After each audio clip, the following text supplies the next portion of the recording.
Hey guys, it's September the 8th, 2025, and I'm recording this, and we have, per Mortgage News Daily, a new low in mortgage rates for the year 2025.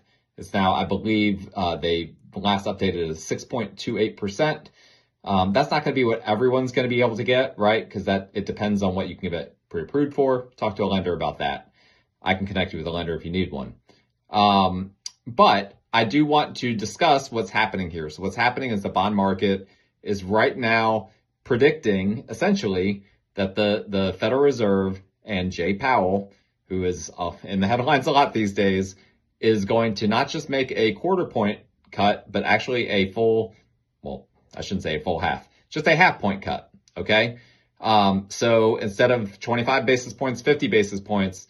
And if they don't do that, if they only do 25 basis points, then we could see mortgage rates shoot back up a little bit. So be prepared for that. Now, what's also brewing in the background here, if you have seen the headlines, is that Trump is looking to replace Jay Powell. He's looking to replace other people on the Federal Reserve with his own people.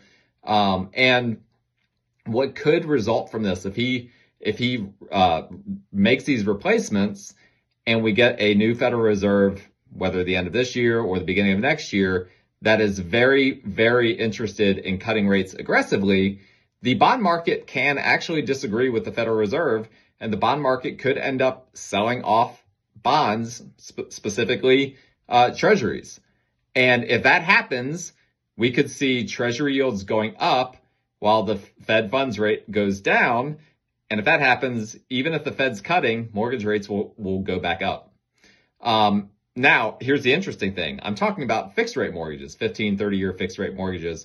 However, adjustable rate mortgages track more closely with the Fed funds rate. And so if that happens, where we have a divergence, where the bond market doesn't agree with the Fed, we could end up in a world where adjustable rate mortgages come down quite a bit and 30 and 15-year fixed rate mortgages go up. So this is a talking point that we're going to have to be tracking and talking about potentially next year. Is the adjustable rate mortgage strategy something that people should consider?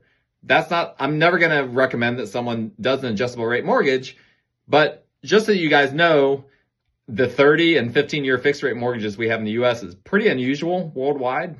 Most other countries are operating closer. It's not quite adjustable rate mortgages, but more similar to the adjustable rate mortgage model. And so in most places in the world, having a 5-7 year loan is kind of more the norm. We are the exception to the rule here in the US to be able to get a mortgage for 30 years.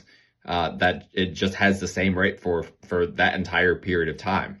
So this is going to be very interesting to track. We might see adjustable rate mortgages or ARMs become more popular next year if this happens.